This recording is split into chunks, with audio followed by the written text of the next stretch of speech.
તો અમદાવાદમાં નિયમોનો ઉલાળ્યો કરતી ગ્રાન્ટેડ શાળાઓ પર ડીઈઓ કચેરીએ તવાઈ બોલાવી છે. સરકાર દ્વારા નિયત ફી કરતા વધારે ફી વસૂલતી 45 ગ્રાન્ટેડ શાળાઓને નોટિસ ફટકારવામાં આવી છે. ત્યારે આ જે શાળાઓ છે તેઓનું આગામી સમયમાં વલણ કેવું રહેશે? શિક્ષણમાં જે દિવસે ને દિવસે ગુજરાતનું સ્તર ઊંચું લાવવા માટેની મસમોટી વાતો જ્યારે સરકાર કરતી હોય છે અને આ જ સરકારની અંડરમાં જ્યારે આ પ્રકારની વાતો, આ પ્રકારની ગેરરીતિ બહાર આવતી હોય છે ત્યારે કેવા પ્રકારથી ગેરરીતિ થાય છે તેને અટકાવવા માટે કેવા પગલાં લેવા જોઈએ, સાથે વાલીઓનું જે આખું મંડળ છે તે શું ઈચ્છી રહ્યું છે આ શાળા સંચાલકો પાસેથી, આ તમામ વિગત પર આપણે આજે વિસ્તૃત ચર્ચા કરવાની છે. ચર્ચામાં આપણી સાથે જોડાઈ ગયા છે પરિમલભાઈ ત્રિવેદી છે, શિક્ષણવિદ, અને સાથે છે નરેશભાઈ શાહ, પ્રમુખ છે વાલી મંડળના.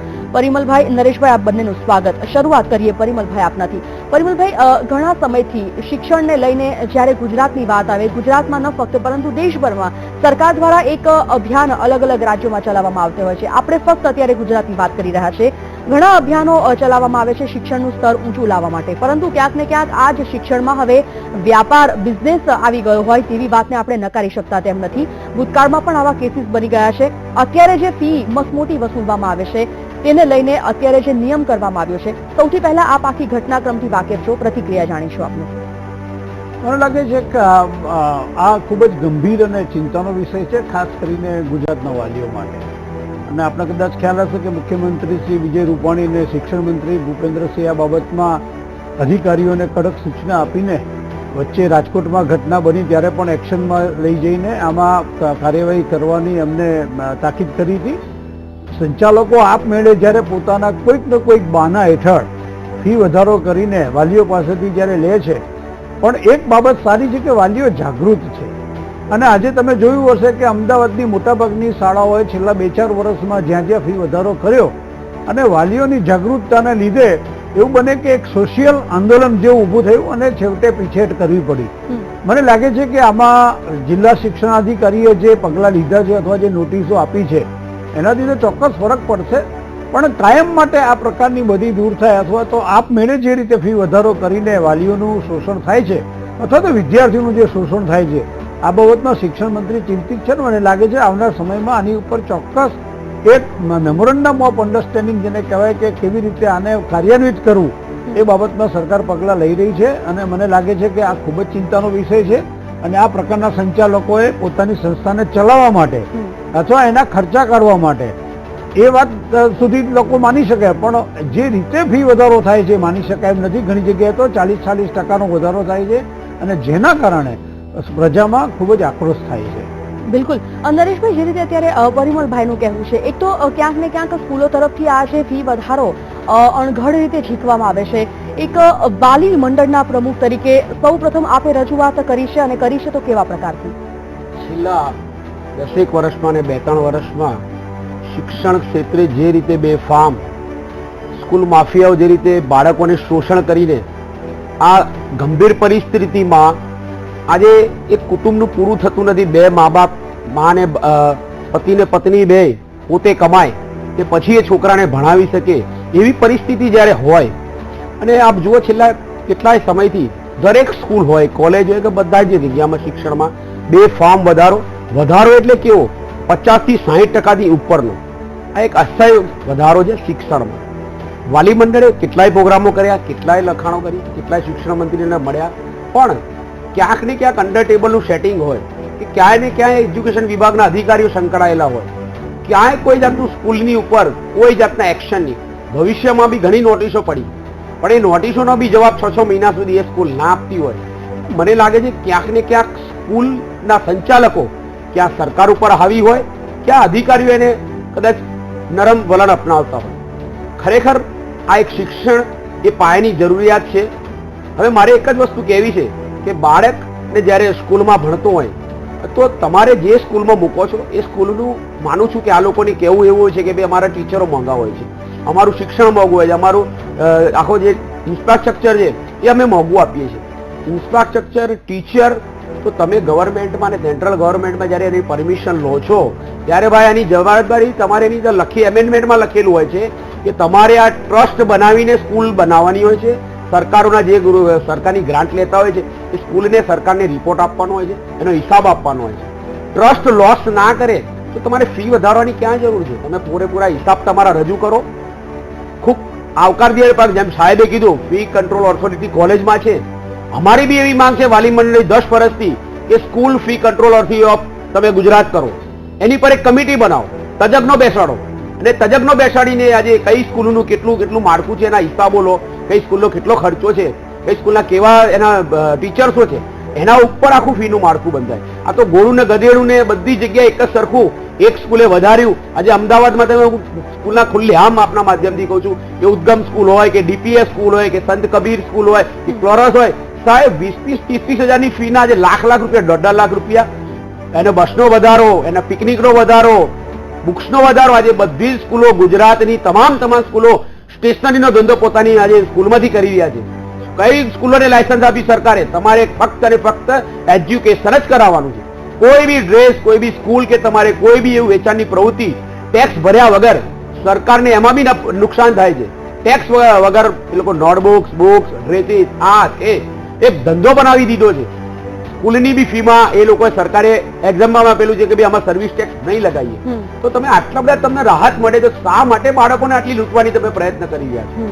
પરિમલભાઈ, ઘણી વખત અત્યાર સુધી તો એવું આવતું હતું કે ખાનગી સ્કૂલો અને સરકારી સ્કૂલોમાં જ ક્યાંક ને ક્યાંક બાળકો અટવાયેલા હતા. સરકાર હંમેશા એવા પ્રયત્ન કરતી આવી છે કે સરકારી શાળાઓમાં પણ જે ભણતરનું, જે અભ્યાસનું સ્તર છે તે એટલું ઊંચું કરવામાં આવે કે ક્યાંક ને ક્યાંક ખાનગીકરણમાં આ બધી જે ગેરરીતિ કે પછી અન્યાય કે પછી ભ્રષ્ટાચાર વધી રહ્યો છે તે ડામવામાં સરકારને ક્યાંક ને ક્યાંક સરળ માર્ગ અપનાવવામાં આવે. આપના મતે એક શિક્ષણવિદના દ્રષ્ટિકોણથી શું લાગે છે? એક ખાનગીકરણની દ્રષ્ટિએ જોવા જઈએ, ખાનગી શાળાઓમાં જે 1 થી 12 સુધી ધોરણ હોય છે તેમાં ફીનું માળખું, ધારાધોરણ કેવા પ્રકારના હોવા જોઈએ? ખૂબ સુંદર પ્રશ્ન છે તમારો. અને ખાસ કરીને આ સમાજમાં સાયકોલોજીકલ આ એક ફેરફાર કરવાની જરૂર છે. હું એનું કારણ આપું તમને કે છેલ્લા 10 વર્ષમાં જ્યારથી ખાનગીકરણનું આખા ઇન્ડિયામાં શરૂ થયું ત્યારથી આપણા સામાન્ય વર્ગ, અથવા હું તો કહું છું કે મજૂર વર્ગના પણ, જે માણસો સામાન્ય મજૂરી કરીને પેટે પાટા બાંધીને ઘર ચલાવે છે, એવા લોકો પણ એ ખ્યાલથી કે ભાઈ મેં તો મજૂરી કરી લીધી અથવા મેં તો જીવનમાં મારા નસીબમાં જે હતું એ કર્યું, પણ મારા છોકરાને તકલીફ ના પડે એટલા માટે એને મારે શિક્ષણ આપવું. ખૂબ જ સુંદર વિચાર છે ને આપણે એને પ્રોત્સાહિત કરવું જોઈએ. પણ એવા વાલીઓ અથવા એવા સમાજના લોકો જે નીચલા તબક્કામાં છે અથવા એ પ્રકારનું કામ કરે છે, એ પણ આજે ઊંચી ફી ભરીને સરકારી સ્કૂલોથી વિપરીત જઈને ખાનગી સ્કૂલોમાં પોતાના બાળકોને અંગ્રેજી મીડિયમમાં ભણાવવાનો આગ્રહ રાખે છે. બિલકુલ. અને એમાં જેમ નરેશભાઈએ કહ્યું, ખૂબ ઊંચી ફી ભરીને પોતે કચરા પોતું કરતો હશે કે કપડાં ધોતો હશે તો 2 ઘર વધારે કરીને પણ એ પોતાના બાળકને અંગ્રેજી મીડિયમમાં ભણાવશે. આનો લાભ આ સંચાલકોને મળે છે. સાથે સાથે આપણે જોયું છે છેલ્લા 5 વર્ષમાં સરકારે પણ આ બાબતમાં ગંભીરતાથી લઈને કોર્પોરેશનની ઘણી સ્કૂલોને મોડલ સ્કૂલ તરીકે ડેવલપ કરવાનું શરૂ કર્યું છે. એક વાત છે. બીજી, આ 3 પ્રકારની સંસ્થા હોય છે. એક ટોટલ ગવર્મેન્ટ, એક સેમી ગવર્મેન્ટ અને એક ખાનગીકરણ વાળી, એટલે કે ટોટલ પ્રાઇવેટાઇઝેશનમાં. સેમી ગવર્મેન્ટની જે સ્કૂલો છે, જે ટ્રસ્ટ ચલાવે છે, જેમ કે આપણી CN વિદ્યાલય હતી કે એજી ટીચર્સ હતી, તો એજી સ્કૂલ હતી, એ ટ્રસ્ટ દ્વારા અનુદાનિત હોય અને એમાંથી એને ગ્રાન્ટ મળતી હોય અને એ સરકાર એની જવાબદારી લે. પ્યોર ગવર્મેન્ટ સ્કૂલો અને કોર્પોરેશન સંચાલિત સ્કૂલો પણ સરકારના ભરોસે અથવા તો સરકારના અનુદાનથી ચાલતી હોય છે. અને કેટલીક સ્કૂલો એવી છે જે ટોટલ 100% ફી લઈને પોતે સરકાર પાસેથી એક પૈસો લેતી નથી અને પોતે પોતાનો નિભાવ ખર્ચ, એટલે ટીચરોનો પગાર છે, મેન્ટેનન્સ છે, ઇન્ફ્રાસ્ટ્રક્ચરનો ખર્ચો છે, આ કાઢીને એમાં એફોર્ડેબલ, જેમને કહી શકાય એ રીતે ફીનું સ્ટ્રક્ચર રાખવાની એમને સૂચના હોય છે ને એ પ્રમાણે એમને કામ કરવાનું હોય છે. પરિસ્થિતિ એવી થઈ છે છેલ્લા 2-4 વર્ષમાં, જે વીટીવીના માધ્યમથી ખાસ વાલીઓને હું કહીશ કે કેટલાક સંચાલકો શું કરે છે કે અમદાવાદથી દૂર 10 કિલોમીટર કે જ્યાં જમીનના ભાવ ઘણા સસ્તા છે, એવી જમીનો લઈને ત્યાં આગળ એ લોકો સ્કૂલ બનાવે છે. હવે ત્યાં સ્કૂલ બનાવે ત્યાં સુધી તો કોઈ જાય નહીં. મોટી સ્કૂલોના નામ હોય, અંગ્રેજી મીડિયમમાં શિક્ષણ આપતા હોય અને સ્કૂલ બસ રાખે. આપ નહીં માનો, લગભગ દર મહિને દર વર્ષે 10 થી 12,000 15,000 રૂપિયા ટ્રાન્સપોર્ટેશનનું બિલ જે વાલીઓને ભરવું પડે છે. હવે એ સ્કૂલ બહાર હોવાના કારણે વાલીઓને આ ખર્ચ ભોગવવો પડે છે. ખૂબ જ વધારે કષ્ટદાયક આ બધી બાબત છે અને જેના કારણે એક્સપ્લોઇટેશન ઓફ મની, અંગ્રેજીમાં કહીએ તો, વાલીઓનું થાય છે. પરંતુ જે આપણે સુંદર પ્રશ્નો કર્યા એના જવાબના ભાગરૂપે કહું કે ઘણી હજી એવી ગુજરાતી મીડિયમની સારી સ્કૂલો આપણે ત્યાં છે. મારે દુઃખ સાથે વીટીવીના માધ્યમથી કહેવું પડે છે, સરકાર એને પૈસા પણ આપે છે એ શિક્ષકોને સરકાર 7મા પગાર પંચ સુધીનો પગાર પણ આપે છે. એ સ્કૂલોમાં એડમિશન કોઈ નથી લેતું. બિલકુલ. છેલ્લા 10 વર્ષમાં આપ આંકડા કાઢશો તો આવી સરકારી ઘણી ગુજરાતી મીડિયમની સ્કૂલો બંધ થઈ ગઈ છે અને ઘણી સ્કૂલે એનો અંગ્રેજીમાં રૂપાંતર અથવા ઇંગ્લિશ મીડિયમમાં ટ્રાન્સફર થઈ ગઈ છે. કુલ મળીને આ એક એવી ઝિગઝેગ સિચ્યુએશન ઊભી થઈ છે સમાજમાં કે જેનો લાભ સીધો સંચાલકો લે છે. માની લો કે તમને ખબર છે કે લોકલ બસ મને અહીંથી લાલ દરવાજા પહોંચતા કલાક કરે અને એ કલાક કરતી હોય કારણ કે એનું સ્પીડ ઓછી હોય અથવા એ બસની ટેકનિકલ ખામી હોય અને તમારે પરાણે રિક્ષા કરવી પડે એવી સ્થિતિ હોય તો સમજી શકાય. પણ આપણે ત્યાં ઘણી એવી સારી સ્કૂલો હજી અસ્તિત્વ ધરાવે છે જે સામાન્ય ફીમાં આપણને શિક્ષણ આપે છે. મને લાગે છે આપણે માનસિકતા બદલવાની જરૂર છે અને જો એ માનસિકતા બદલાશે તો ચોક્કસ આવા દૂષણોમાંથી આપમેળે બહાર આવી શકીશું. બિલકુલ. તો દર્શક મિત્રો, જે રીતે અત્યારે આપણી પરિમલભાઈ સાથે અને નરેશભાઈ સાથે જે ચર્ચા ચાલી રહી છે, આ ચર્ચાનો દોર યથાવત રાખીશું. આગળ પણ ઘણા બધા મુદ્દાઓને આધીને આપણે આ ચર્ચાનો દોર આગળ વધારીશું. રોકાઈએ છીએ અત્યારે એક બ્રેક માટે.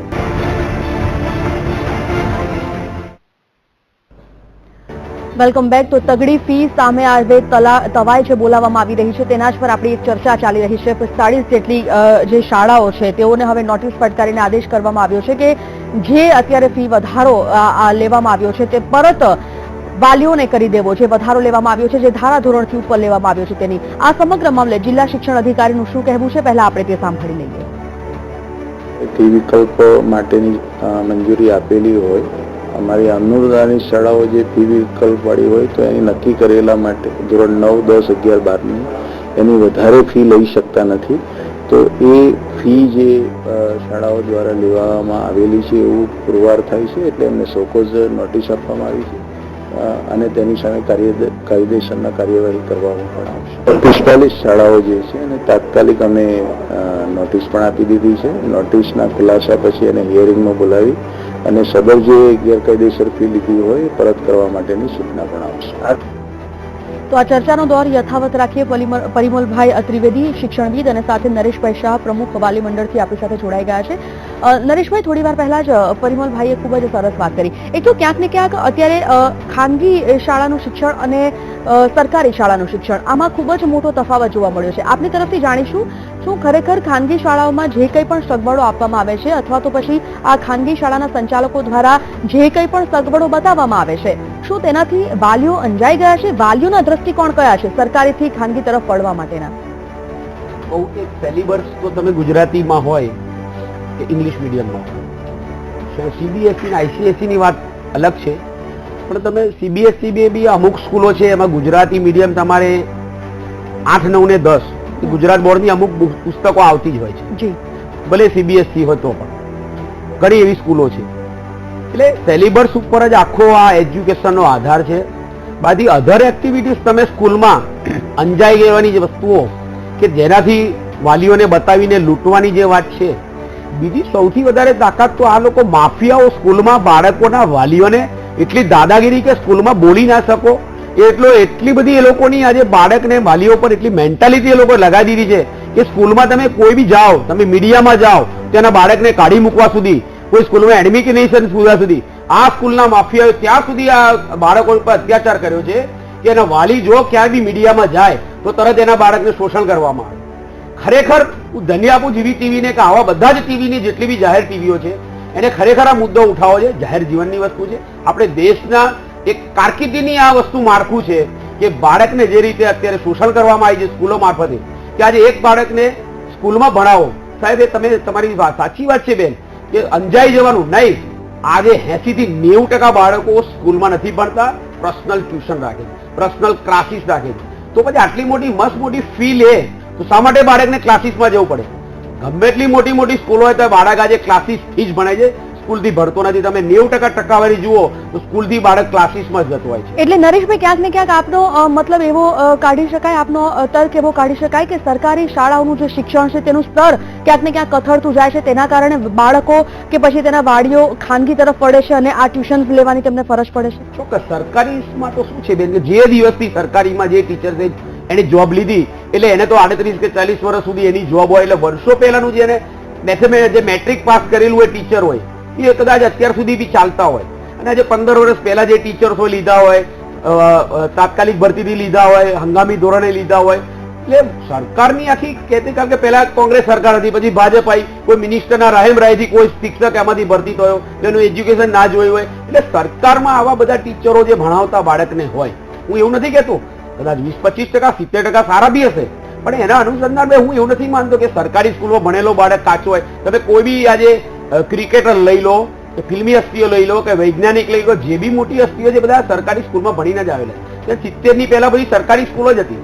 આ તો 2000 પછી 2005 પછી સરકારની કઈક એવી નીતિઓ આવી કે બેફામ આ લોકોની સ્કૂલના પરમિશનો આપી દેવામાં આપ્યા. સ્કૂલની જમીનો ઉપર જે મેદાન, જે બાળકને રમવાનું હોય એની પર બી આજે સ્કૂલ પોતાનું બાંધી દેતી હોય છે કન્સ્ટ્રક્શન, અને બાળકોને બેસાડતી હોય છે. એટલે બેફામ લગામ ચાલી રહી છે, ક્યાંય સરકારનો આની પર કંટ્રોલ નથી. પણ જો ખરેખર આપના માધ્યમથી જો સરકારે, ગુજરાત સરકારે જે રીતે શિક્ષણ અત્યારે કીધું કે ભાઈ 45 જણને નોટિસ આપી છે, નોટિસને ડિસ્કોલિફાય કરો. તમે એનો શેનો ખુલાસો માંગો છો? બાળક પાસે ફી લીધા પછી તમે એમ કહો છો કે ભાઈ ખુલાસો માંગીશું. શેનો ખુલાસો? તાત્કાલિક એ સ્કૂલને તમે બોલાવીને એનું રાજીનામું કે તમારે એને ફી તમારે કેન્સલ કરવું જોઈએ, એનું સર્ટિફિકેટ સ્કૂલનું. એટલે અમારી વાલી મંડળ તરફથી એક એવી કહેવું છે મારે કે આગામી ગુજરાતનું ઇલેક્શન આવી રહ્યું છે.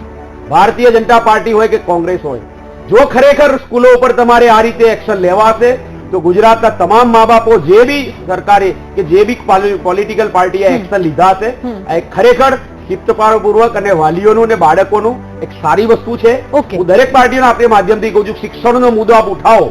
તમારા એમેન્ડમેન્ટમાં તમારા જેમે બી તમારે લેવું હોય, ચૂંટણી ઢંઢેરામાં લખવું હોય કે અમારી સરકાર આવશે તો ચોક્કસ અમે આ પગલો લઈશું. નોટિસ નહીં, એ સ્કૂલને તમે એનું જેવી એનું કેન્સલ છે રદ એ કેન્સલ કરો. એનું મારી ચોક્કસ આ રજૂઆત છે. બિલકુલ. ચલો આ ચર્ચા આપની સાથે પણ આગળ વધારીશું. પરિમલભાઈ, ક્યાંક ને ક્યાંક આપના મતે ખાનગી શાળા અને સરકારી શાળામાં શિક્ષણનો તફાવત કેટલો હોય છે? અને જો ખરેખર તફાવત હોય છે, જે રીતે અત્યારે નરેશભાઈ જણાવી રહ્યા છે કે ખાસો મોટો તફાવત શિક્ષણના સ્તરનો હોય છે, તો એ સ્તરને બેલેન્સ કરવા માટે શું કરવું જોઈએ? હું આ બાબતમાં નરેશભાઈ સાથે સંમત નથી, એટલા માટે કે મેં શિક્ષણને પ્રાઇમરીથી હાયર એજ્યુકેશન સુધીનો અનુભવ જોયો છે. હું દાખલા તરીકે તમને કહું ને તમને સમજમાં પણ આવશે મુદ્દો. આજે પણ ગુજરાતના જે નાના સિટી છે, જેને આપણે માઇક્રો કે મેક્રો સિટીની વચ્ચે લઈએ છીએ, ત્યાં આગળ ખાનગી શાળાઓ ઊભી બી નહીં થાય, અને ઊભી થશે તો પોસાતે નહીં, કારણ કે ગામની વસ્તી જ ગણીને 1,50,000 કે 60,000 હોય, ત્યાં કેવી રીતે પોસાય? એટલે ત્યાં સરકારની શાળાઓ જ ચાલે છે ને. સરકાર મોટાભાગનું શિક્ષણ આવા સેન્ટરોમાં પૂરું પાડે છે. પછી વિજાપુર હોય, માણસા હોય, કલોલ હોય કે આવા નાના નાના ગામો હોય, જે સિટી બી ગ્રેડમાં આવ્યા છે, જેમ કે મહેસાણા છે, જામનગર છે, રાજકોટ છે, આવા સિટીઓમાં ચોક્કસ થોડું ખાનગીકરણનો પ્રસાર થયો છે. અને મેટ્રોસ છે, અમદાવાદ અને વડોદરા જેવા સિટીમાં સ્વાભાવિક છે વધારે હોય. પણ એક વાત સમજવા જેવી છે, જે નિર્વિવાદ છે, સૌથી મોટી જો ચિંતા હોય તો ખાનગી શાળાઓમાં શિક્ષકોને જે પગાર ઉપર સહી કરાવવામાં આવે છે એ પગાર મળતા નથી. આપણે જાહેર માધ્યમોમાંથી પણ સાંભળ્યું હશે કે ઘણીવાર ખાનગી શાળાના શિક્ષકો એ ફરિયાદ કરતા હોય છે કે અમને પૂરતો પગાર મળતો નથી. માની લો કે સરકારી શાળામાં આજે 7મા પગાર પણ સુધી પગાર ગયો, એ ટીચરને સારો એવો કહી શકાય એવું એનું મહેનતનું ફળ મળે છે. સામે ખાનગી શાળામાં આજે 10,000 સુધી પગાર મળતા નથી. રાજ્ય સરકારને હું અભિનંદન આપું છું કે હમણાં એમને જે ફિક્સ પગારો માટે પણ એવા પગાર આપ્યા કે જેથી શિક્ષકો ખુશ થઈ ગયા. મને એક બાબતનું ગૌરવ છે કે 1,00,000થી વધારે 1 લાખથી વધારે શિક્ષકોની જે મંજૂરી રાજ્ય સરકારે આપી, એના આધારે ગ્રાન્ટીની અને સરકારી શાળાઓમાં ચોક્કસ શિક્ષણમાં સુધારો થયો છે. હું એવું માનું છું કે ખાનગી શાળામાં પણ શિક્ષણ સારું હોય અને સરકારી શાળાઓમાં પણ શિક્ષણ સારું હોય, પણ જે માપદંડ છે એ ફીથી ના આંકો. તમે સારી સ્થિતિ હોય અને વાલી ખાનગી શાળામાં બાળકને ભણાવે તો આવકાર્ય છે, પણ સામે ગ્રાન્ટીનેડ શાળા માટેનો અડધમો જે સમાજમાં ઉભો થયો છે, એના લીધે પણ આપણે આ સમસ્યા ઊભી થાય છે એવું મારું માનવું છે. અને હું માનું છું કે હજી પણ એવી ઘણી સારી સ્કૂલો છે કે જે સરકારની અનુદાનથી ચાલતી હોવા છતાં પણ એના વિદ્યાર્થીઓ સમાજમાં સારા સ્તરે પહોંચે છે, સફળ થાય છે, અને ત્યાં ફીનો 1 રૂપિયો વધારો લેવાતો નથી કે નથી એની કોઈ ફરિયાદ આવતી. બિલકુલ.